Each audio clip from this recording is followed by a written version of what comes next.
Un imam es una persona que sabe el Islam, es una persona especializada en la religión.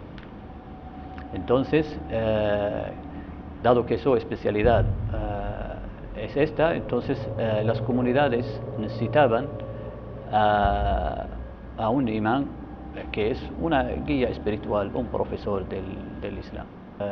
La religión del Islam, especialmente me especialicé en la universidad acerca de las ciencias del Sagrado Corán. Con una invitación de la mezquita aquí en República Dominicana, la mezquita hace la invitación, busca un imán que puede enseñar a la comunidad aquí la religión del Islam y hicieron la invitación y yo vine por ese motivo. Sí hay otras, por ejemplo en Santiago hay una mezquita, en Bávaro hay una mezquita, en La Vega hay una mezquita y ¿cómo se llama? En otra provincia también hay dos mezquitas. Son pequeñas, pero la gente se congrega y hace eso. Se llama Mezquita An-Nur aquí y las puertas están abiertas para cualquier persona que quiera preguntar acerca del Islam, acerca de la comunidad. Todos sean bienvenidos en cualquier momento.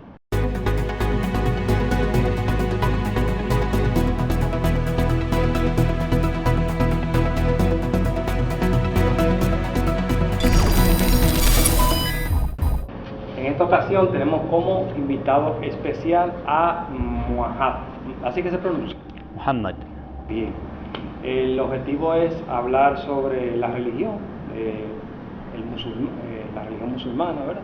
Y lo que de alguna manera le lleva a vincularse a esta religión y luego conectarlo con la realidad de la República Dominicana. Eso con el propósito de un buen entendimiento. ¿Cómo está usted? Muy bien.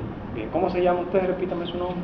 Me llamo Muhammad. Primero le agradezco por la invitación para hacer la entrevista. Es un gusto para mí estar con usted. El gusto es nuestro. ¿Dónde nació usted? Nací en Yemen. Yemen. Sí. ¿Cuál es el nombre completo? El país, República de Yemen. Okay. Sí. ¿Y en qué año nació? El año 1982. ¿Y en qué parte específicamente de Yemen? ¿Y cómo es su país? ¿En qué sentido? ¿Cómo? En términos a qué se dedica, en el ámbito económico, en el ámbito político, ¿cómo es? Por ejemplo, en el caso de la República Dominicana, nuestro país vive del turismo, vive de la agricultura y de otras actividades que se realizan. ¿Y su país? Sí, por ejemplo, en Yemen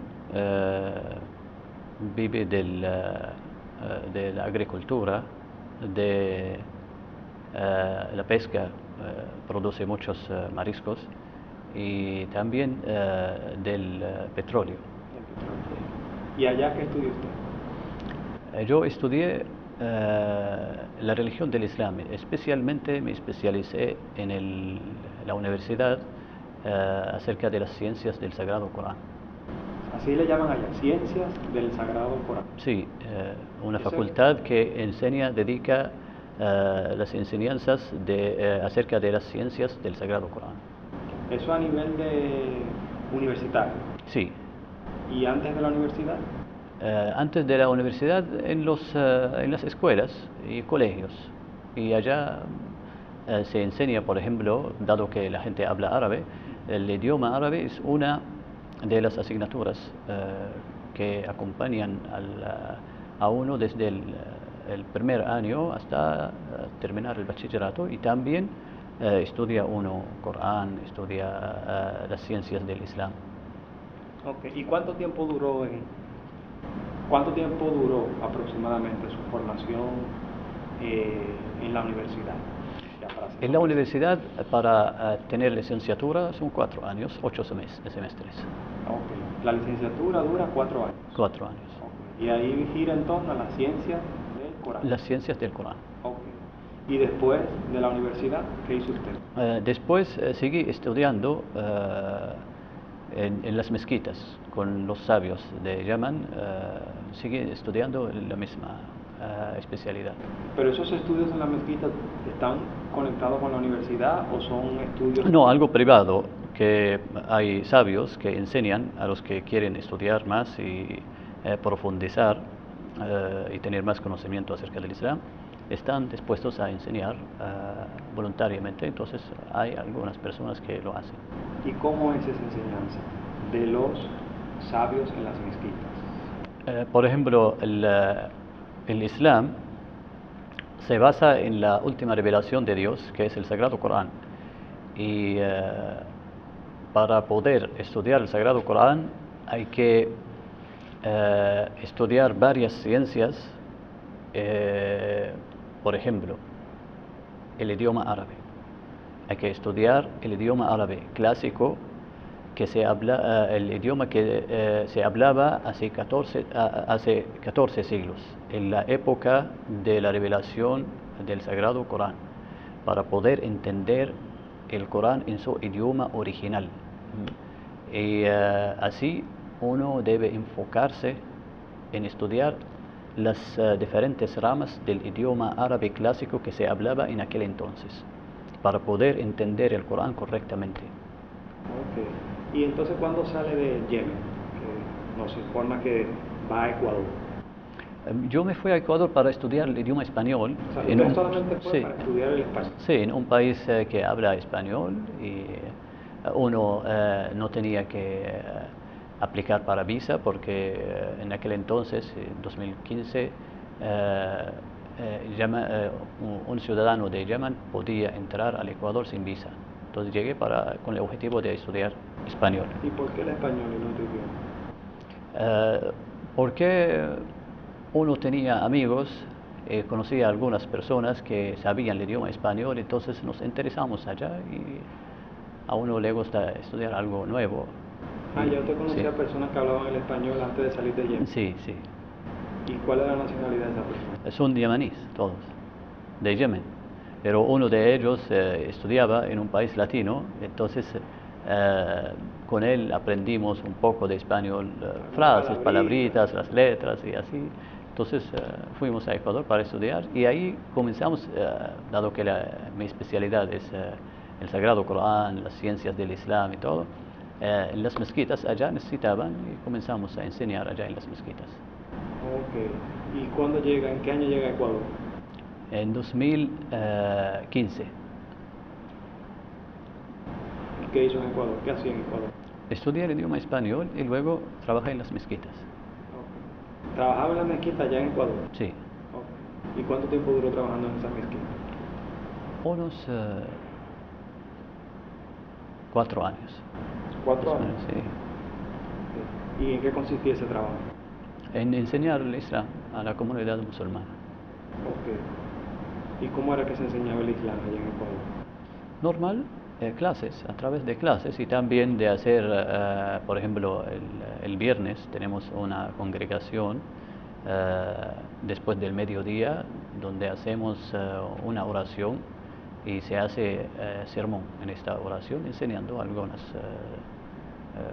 principios, algunas de las enseñanzas religiosas. Y díganos, ¿cómo llega a la República Dominicana? Con una invitación de la mezquita aquí en República Dominicana. ¿Quién le hace la invitación? La mezquita. La mezquita hace la invitación, busca un imán que puede enseñar a la comunidad aquí la religión del Islam y hicieron la invitación y yo vine por ese motivo. ¿Y qué es un imán? Un imán es una persona que sabe el Islam, es una persona especializada en la religión. Entonces, dado que su especialidad es esta, entonces las comunidades necesitaban a un imán que es una guía espiritual, un profesor del Islam. Okay. ¿Y cuánto tiempo se necesita para ser imán? Eso depende, porque las ciencias son, el conocimiento es muy amplio. Depende de dónde uno quiere llegar. Por ejemplo, en la universidad, o si uno quiere tener licenciatura, 4 años. Algunos pueden seguir estudiando, haciendo maestría, doctorado, y eso lleva su tiempo. El imán vendría siendo como lo que es un sacerdote en otra religión. Así es, ¿cierto? así es. Ok. Y aparte de enseñar el Corán, ¿alguna otra función del imán? No, es enseñar el Islam, enseñar el Corán, todo eso. Ok, ok. Y díganos algo, aparte de sus creencias o sus actividades religiosas, básicamente ustedes se concentran solamente en la religión, ¿verdad? En el aspecto del... En cuanto al imam, esta es su especialidad y su función. Pero si hablamos acerca de la comunidad, cada uno se dedica a su trabajo, a su obra. Algunos son comerciantes, otros son médicos, otros son... depende de cada uno. Sí. Ok. Y díganos, háblenos un poco del Corán, ya que usted lo ha estudiado tanto. Sí, el Sagrado Corán es la última palabra de Dios, revelada al último mensajero, al último enviado por Dios, Muhammad. La reveló en el idioma árabe hace 14 siglos, un poco más de 14 siglos. Por ejemplo, el profeta Muhammad apareció como profeta después de Jesús, la paz y las bendiciones de Dios sean con todos ellos, unos 610 años más o menos. Y comenzó a predicar el mensaje de Dios, transmitiendo la palabra revelada por Dios a él, que es el Sagrado Corán. Y el Sagrado Corán contiene las enseñanzas de Dios. Llegó el Sagrado Corán para confirmar los mensajes dados a los profetas y mensajeros antes. Por ejemplo, el Sagrado Corán es una confirmación de los evangelios originales recibidos por Jesús, la paz y las bendiciones de Dios sean con él, y confirmación también a la Torá que fue revelada por Dios al mensajero, al profeta Moisés, la paz y las bendiciones de Dios sean con él. Entonces podemos decir que el Sagrado Corán es la última versión de la palabra de Dios dada a la humanidad. ¿Usted lo está diciendo como la Biblia? Sí, el Corán para los musulmanes como la Biblia para los cristianos. Ya. Y díganos algo, chiitas y sunitas, ¿existe alguna diferencia?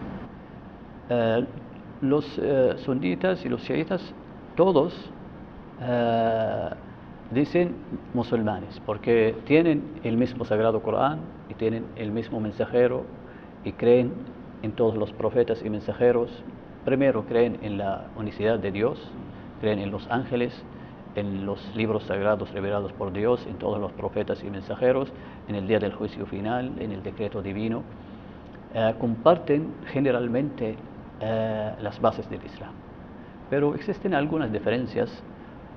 Se podría decir que el movimiento chiita nació por un motivo político.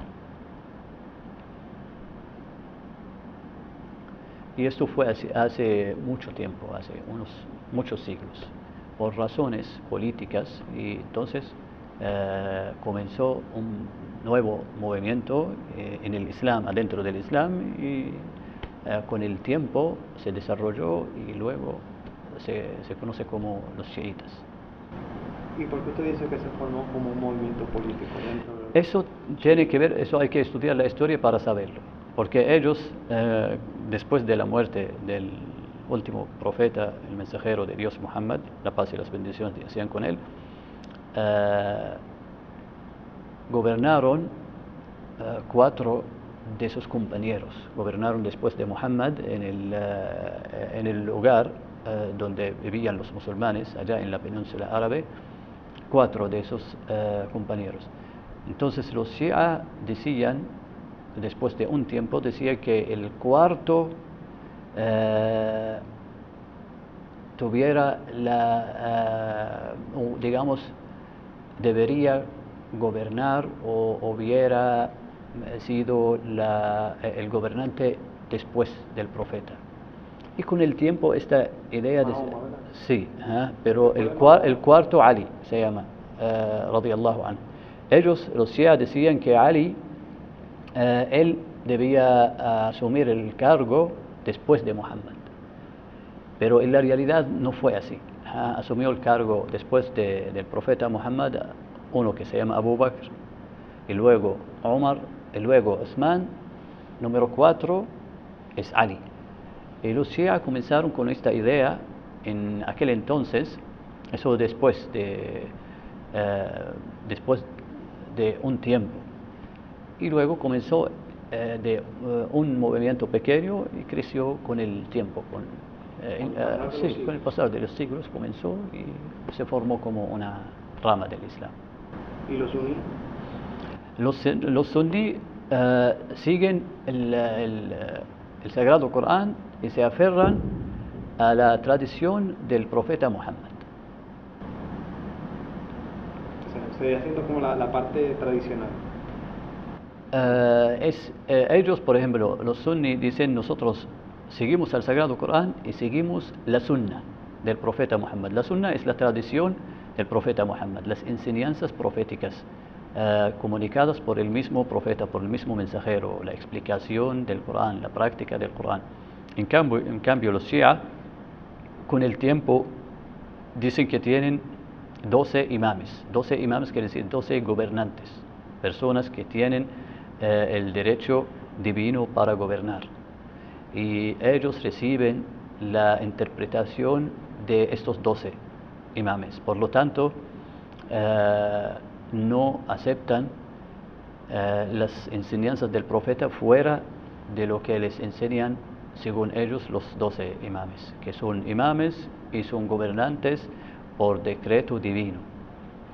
Los sunitas no tienen esta creencia política de que el gobernante debe ser asignado por Dios mismo y es un cargo religioso. No existe eso en la Sunna, porque el Sagrado Corán lo dice que el gobierno debe ser elegido libremente por los mismos musulmanes y no es asignado por Dios. Es algo administrativo más que figura que debe ser asignada por el mismo Dios. ¿Y cómo se expresa en la actualidad estas manifestaciones de chiitas y sunitas? ¿En qué sentido? Podríamos decir en el término religioso, que es lo que... Sí, eso causa algunas diferencias, generalmente políticas. Al día de hoy. Sí, al día de hoy. Y también hay otras diferencias religiosas, pero la diferencia más grande es generalmente política, pero según los Shia, ellos dicen que este es el mandato de Dios, que el gobernante debe ser asignado por Dios y debe ser uno de los 12, y es algo muy amplio, muy largo de explicar.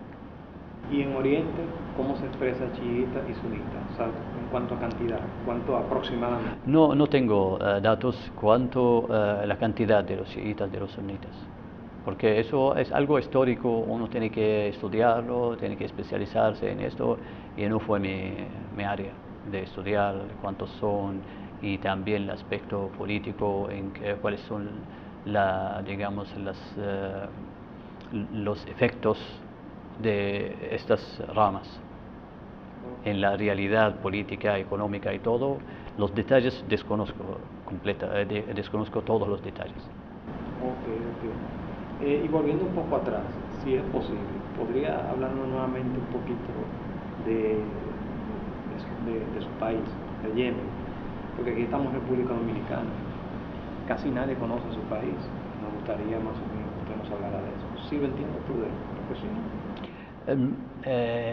Si hay algún aspecto en específico, tal vez podría hablarle. ¿De qué exactamente, por ejemplo, podemos hablar? Ok, en términos religiosos, ¿qué tan preponderante es la religión allá? Por ejemplo, Yemen es un país musulmán. Todos los habitantes son musulmanes en Yemen y practica el Islam, y la gente, como se sabe, uno libremente algunos son practicantes, otros no son practicantes, igual como República Dominicana, como un país, por ejemplo, cristiano, pero depende de cada quien. ¿Y cuáles otros países de la región son musulmanes?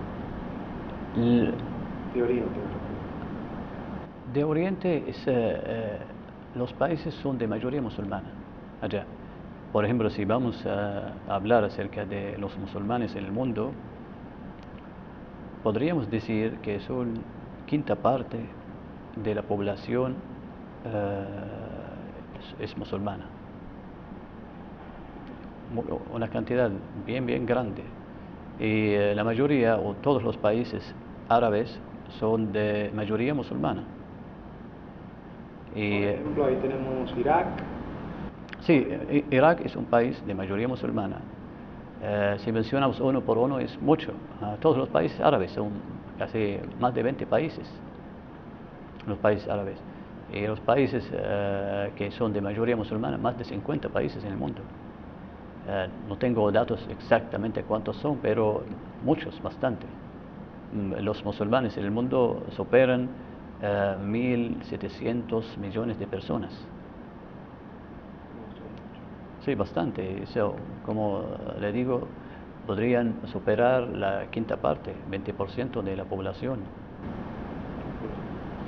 Y ya para ir finalizando, ¿cómo ve el Islam el día de hoy? En el sentido de creyentes que se van sumando a la misma, etc. En ese sentido lo digo. El Islam es, para nosotros los musulmanes, es la última versión del mensaje de Dios, de la religión divina. Y esta religión fue dada primeramente al primer ser humano, que es Adán. Dios le enseñó el camino correcto y él enseñó a sus descendientes. Adán, la paz y las bendiciones de Dios sean con él. Y después de Adán, Dios reveló su mensaje, el mismo mensaje lo reveló al profeta, al mensajero de Dios, Noé. Noé recibió el mensaje y siguió predicándolo a la gente, a su gente. Después de Noé tenemos muchos profetas y mensajeros que recibieron el mensaje de Dios, que indica el camino bueno para la gente. Y luego tenemos el profeta, el mensajero de Dios, Abraham, que también hizo el mismo, predicó el mensaje como los profetas y mensajeros anteriores. Después tenemos muchos profetas y mensajeros de la descendencia de Abraham y mencionamos, por ejemplo, Moisés. La paz y las bendiciones de Dios sean con todos los profetas y mensajeros.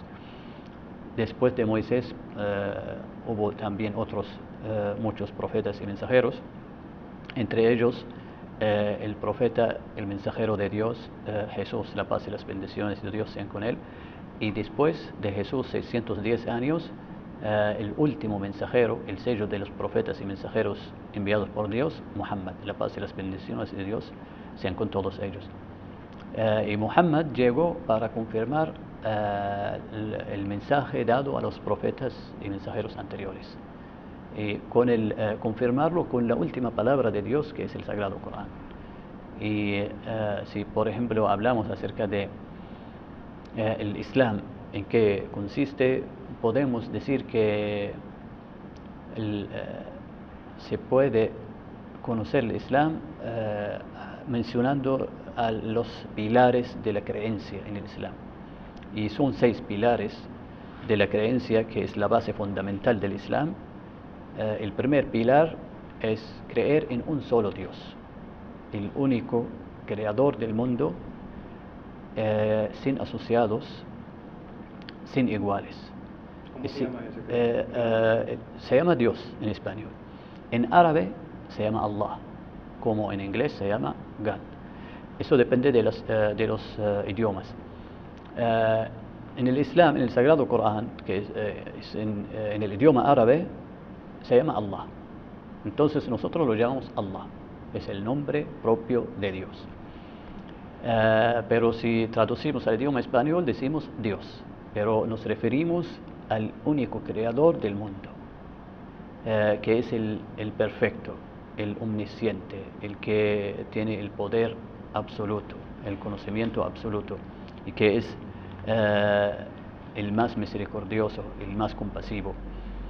Eso, el Dios es el único que merece la adoración, la obediencia de nosotros, de los seres humanos.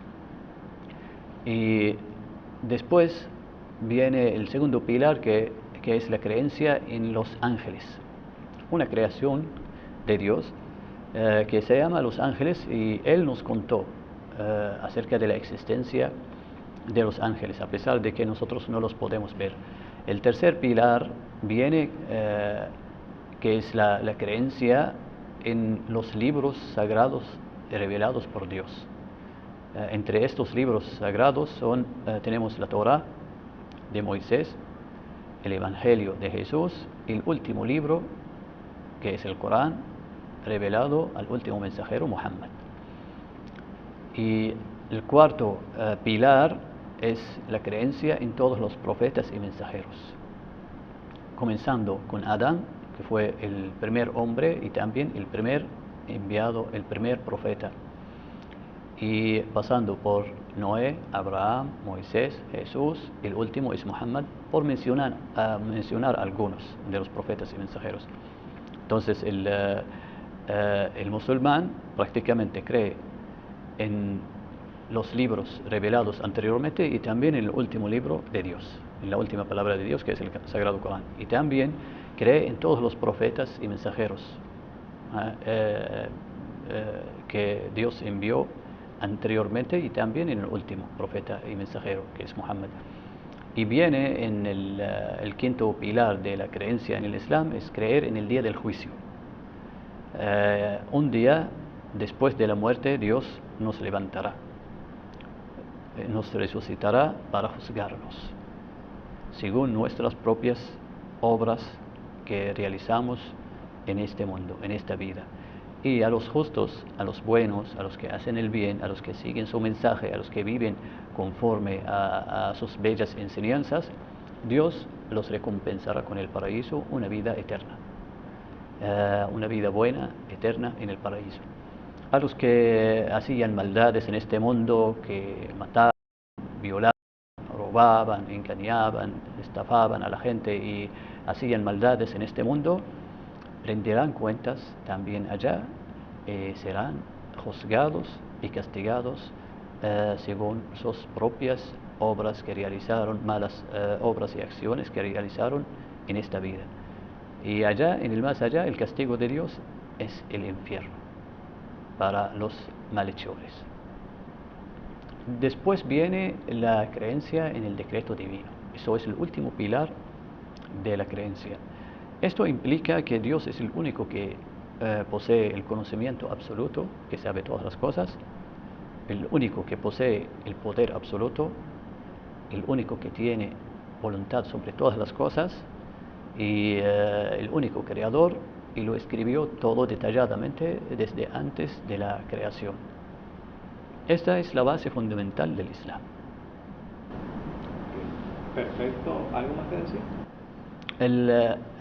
Quiero decir que, por ejemplo, en el Islam se cree en todos los profetas y mensajeros enviados a los anteriormente, digamos, de la descendencia de Adán y luego de Noé, de Abraham, la descendencia de Jacob, que es Israel, y los profetas y mensajeros enviados a los hijos de Israel, y hasta Jesús.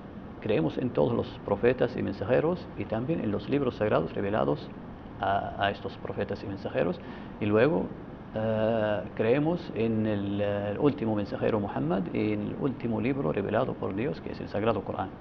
Y para concluir, el Sagrado Corán fue revelado en el idioma árabe hace 14 siglos, un poco más de 14 siglos, y sigue intacto hasta el momento, hasta el día de hoy, en su idioma original, y completamente sin ni una letra más ni una letra menos. Por lo tanto, creemos que el Sagrado Corán es la palabra verdadera, original de Dios. Y díganos algo, ¿dónde se congregan en la República Dominicana? Aquí en la mezquita, en esta mezquita que está en Santo Domingo, en el Distrito Nacional, Gascue, en la avenida Francia 66. ¿Y hay otras en República Dominicana? Sí, hay otras. Por ejemplo, en Santiago hay una mezquita, en Bávaro hay una mezquita, en La Vega hay una mezquita, y ¿cómo se llama? En otra provincia también hay 2 mezquitas. Son pequeñas, pero la gente se congrega y hace su oración. ¿Y esta donde nos encontramos Se llama Mezquita An-Nur aquí, y las puertas están abiertas para cualquier persona que quiera preguntar acerca del Islam, acerca de la comunidad. Todos sean bienvenidos en cualquier momento. ¿Y por qué se llama de esa manera? El nombre An-Nur es una palabra árabe que significa la luz. ¿Y qué día se congregan? Nos congregamos el día viernes, después del mediodía. ¿Por qué los viernes? Porque así Dios lo mandó a hacer oración en congregación en este día.